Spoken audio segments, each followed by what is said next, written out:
It is time for my Game Week 3 team selection, and today we are making transfers. Before jumping into Game Week 3, let's discuss my Game Week 2 performance. It was not good, only several players returned points. In goal, Turner returned 2 points basically, he conceded a goal, he didn't make enough saves for a save point, so only 2 points. But on the other hand, Pickford got 0, so I am 2 points up from my goalkeeper decision. In defense, Chilwell was substituted around the 60th minute, but before that they already conceded 2 goals, so he was -1 and only 1 point from him. Saliba, he is doing well. I know that most of us are owning already Saliba, but I want to say that I was owning him before he was popular, because I thought first of all he will get a lot of bonus points when they beat the oppositions 1-0, and that's what happened. The scorer Odegaard got the 3 points, but Saliba got the other 2 bonus, so 8 points from him. Pretty huge, basically saved my week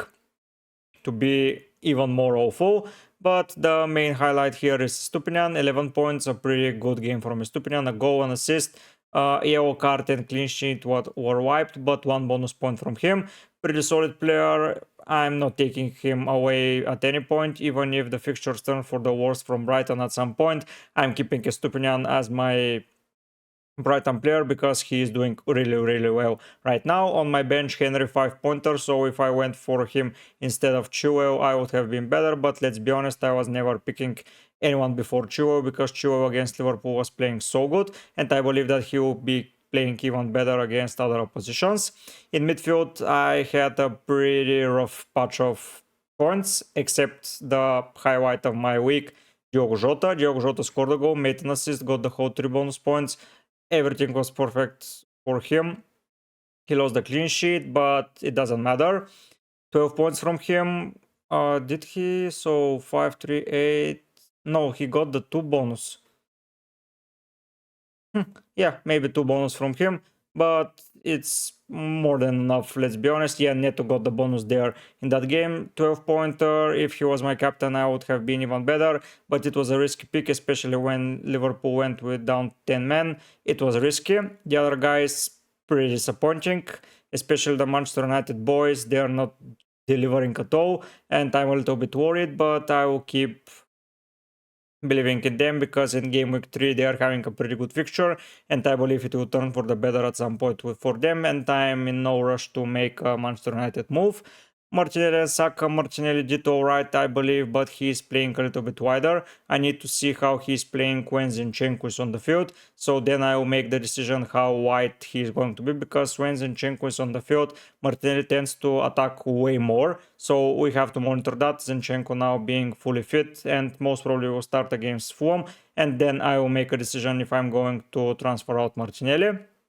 Saka, I was pretty surprised that he did not take the penalty, but what can you do? It was a in-game decision, so next game most probably Saka will take the penalty, so he's going nowhere out of my side because he's playing really well. But I believe that Gabriel, Saliba and Martinelli and Ben White will benefit a lot if Zinchenko comes into the side, so let's hope against Fulham in the next fixture Zinchenko is a starter. Up front, Pedro did not start the game and got a yellow card when he was brought off the bench, so yeah, a 0 point from him. And Haaland missed several chances against Newcastle, nothing too spectacular. He was my captain because I did not own Salah. If I had owned Salah, it would have been him as my captain, but I lost only 6 points from that captain's decision. It's not that big much of a deal. So yeah, I believe that Haaland is going to be my captain for the next week because I don't feel pretty comfortable by anyone else how efficient they're going to be. And the away game against Sheffield is a very good opportunity for Haaland to shine once again. Osula on my bench got 2 pointers, so he could have been in my side instead of Pedro Fernandes or Chilwell, and I would have been better, but I was never going to pick a Sheffield United striker before anyone else from my side right now especially. So yeah, pretty mediocre overall, slight drop in rank, but rank now is irrelevant. I'm very close to top 500k, something like 10 points, which is nothing, so yeah, I'm not too worried about this. I'm just preparing, and now let's go and see how my lineup is looking for Game Week 3, because I have some spice transfers there waiting for you. As usual, I'm starting in the goalkeeper department. Before discussing that, as you can see, I'm already convinced that I'm going to use my two free transfers. I'm not going to take a hit regardless of the other players, but now let's dive into the team selection more in depth and I will discuss everything. Pickford gets the notch instead of Turner once again because he has a home game against Wolves.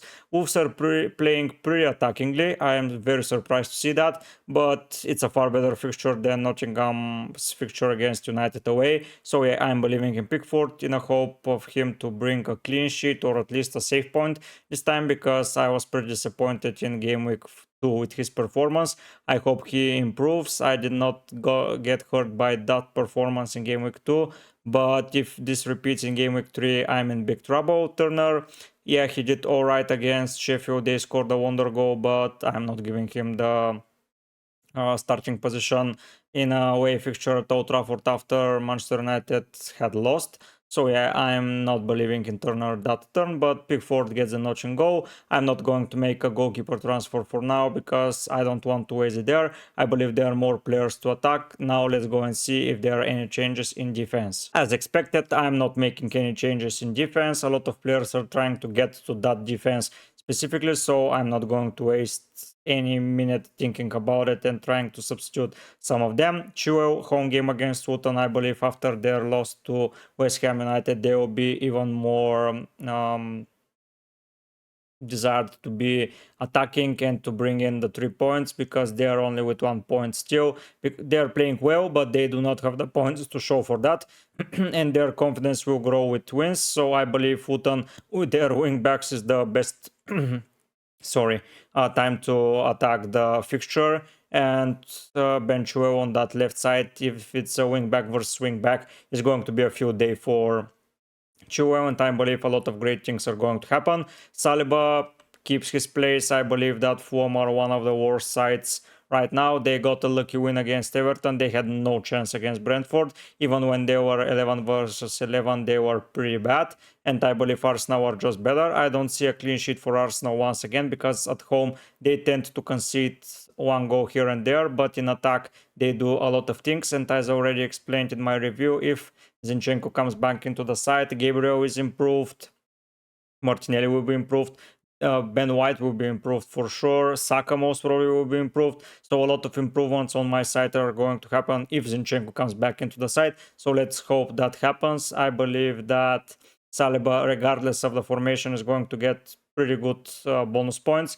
So if they win once again 1-0, which I'm pretty sure they're not going to do that, I believe a game such as 4-1 is going to happen. But let's see first. But yeah, Saliba can be a threat from corner kicks, from set pieces. He's passing the ball good. He can do a lob ball and just put someone in front of goal and make an auto assist here and there. So I'm keeping my faith in Saliba. And Estupinian, there is no thing to say more to support the pick. I believe that Estupinian is the best fullback right now in the Prem regarding FPL and the best defender regarding FPL. He's so attacking.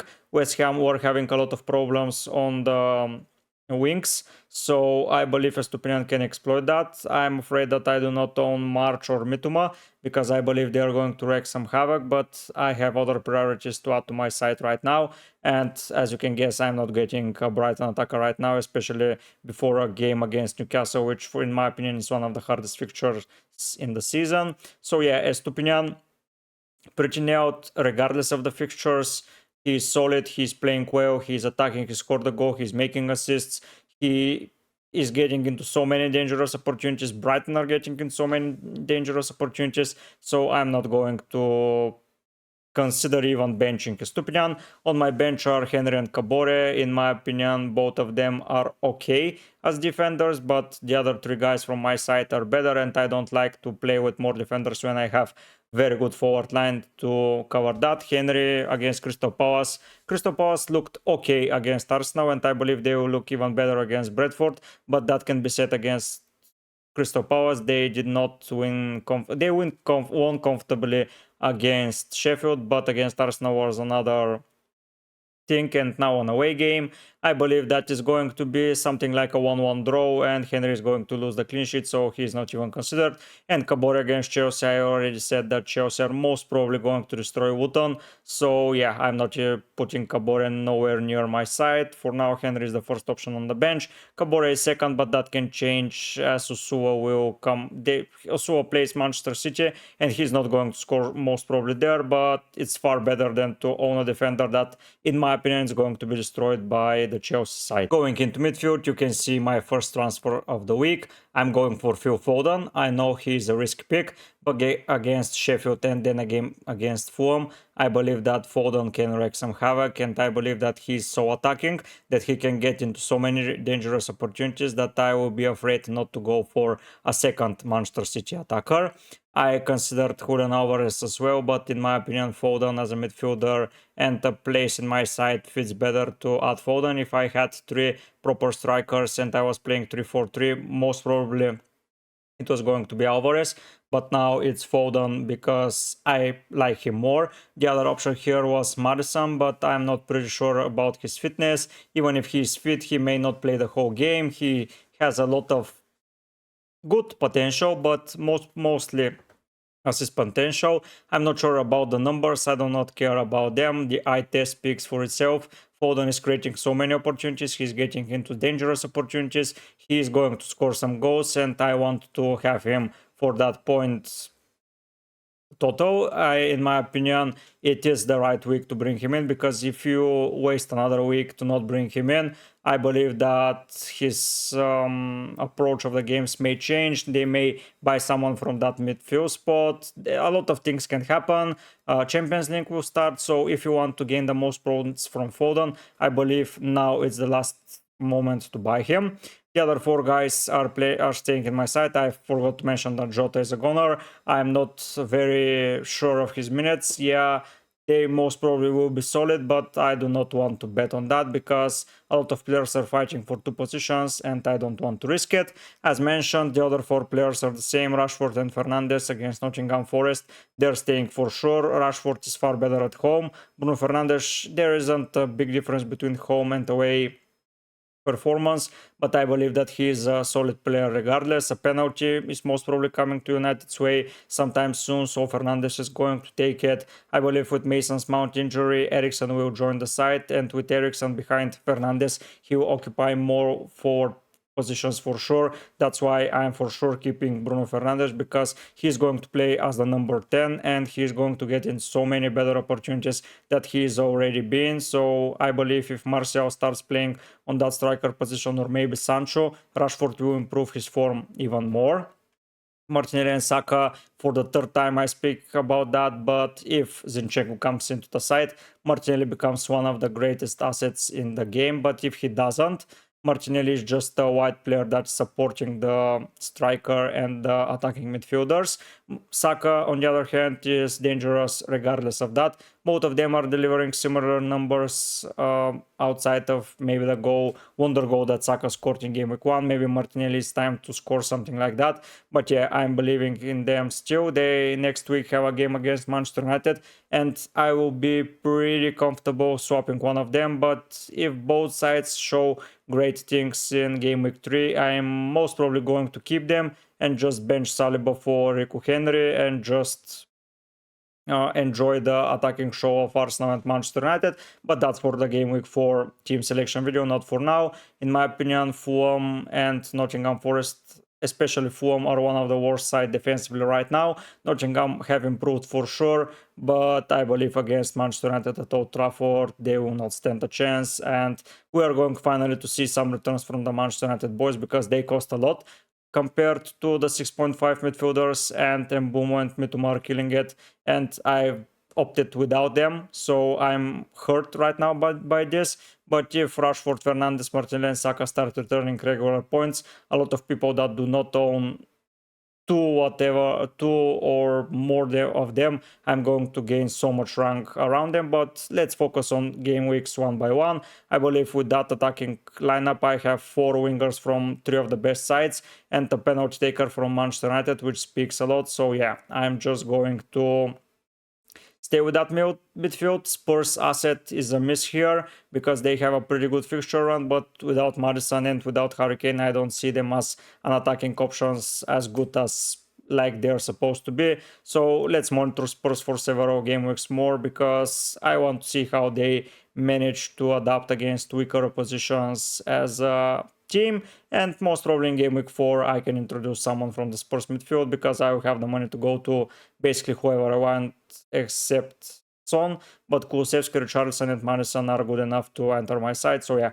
let's focus on game week 3. Fernandes, Rashford, Martinelli, Saka and Foden make them my midfield. And now let's go and see my forward line and my captain option for game week 3. Before discussing why I transfer Jackson in, if you enjoy the content, subscribe to my channel. All your help is much appreciated. I'm trying to reach 500 subscribers as soon as possible. Please make it possible.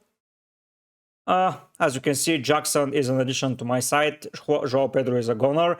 I believe that Joao Pedro is a good player, but when he is not nailed, he is not as good.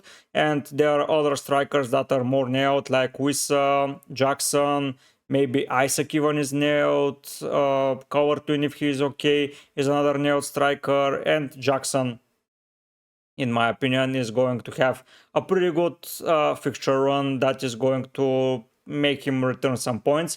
He is missing some big chances, which is not good, but he is getting into them, and they were playing against far better oppositions than Wootton. So in my opinion, against Wootton, Jackson can explode, and I don't want to miss that. Enzo took a penalty against West Ham, but he missed it. So in my opinion, Jackson can now make the penalty spot taker his own. So there is another appeal for him. I believe that Jackson is going to do bits. If he's not, he's an easy transfer to Isaac after game week 4 when Newcastle fixtures turn for the better, but we have to monitor everything up until then. But for now, Jackson is in for Joao Pedro. Have in mind that those two transfers are not yet made in the game, but they are 99.9% the transfer that I'm going to make, unless something else is said in the press conferences before the game week starts. But on Friday on my deadline stream, please join it. I will discuss a lot of things and then I will be making my transfers. So yeah, you will be seeing my lineup hour before the deadline, so you can make the copy of my site if you want or whatever. But yeah, be careful with the transfers yet. Do not make them. Even if you are priced out, you can go for another alternative and it's going to be better than to risk it and not have a playing player. But that's going to be discussed on the deadline stream. And the second striker, of course, is Haaland against Sheffield United away. Even though it's away, I believe that he is a good captaincy option. A newly promoted side, Sheffield against Burnley, he was terrifically good, and Sheffield are in shambles, and I believe a big score is coming for Haaland, so I do not want to miss it. Ursula is staying on the bench because I don't have a spot for him, and he's playing Manchester City, and that's a no-brainer to put him in. I don't think I'm going to be that stupid to be putting him into my side against the best defense in the league. I'm worried that I do not own a Spurs player or a Manchester City defender, but you cannot own them all. And Mbeumo is another guy that's worrying me, but I already committed to play without him. I need to take a hit to introduce a Brighton midfielder or Mbeumo, so I'm not doing that. Aston Villa are playing well, but now with Europe, I believe there are more risks of injury and some rotation, so I'm not going there yet. And I believe that is one of the best sides that you can get for Game Week 3 overall. Maybe you can replace Fernandes / Rashford if you don't like how they're playing, but in my opinion they will return pretty soon. So yeah, if you're already committed, stay with them for now because they are good alternatives, but they are side alternatives in my opinion. But yeah, I believe that wraps up the team selection video. As mentioned, if you enjoy it, subscribe to the channel, give a like to the video to help me against the algorithm and to try to beat it. Write down in the comment section with your questions or if you have to say something about my team. But for now guys, I'll be heading out. Bye.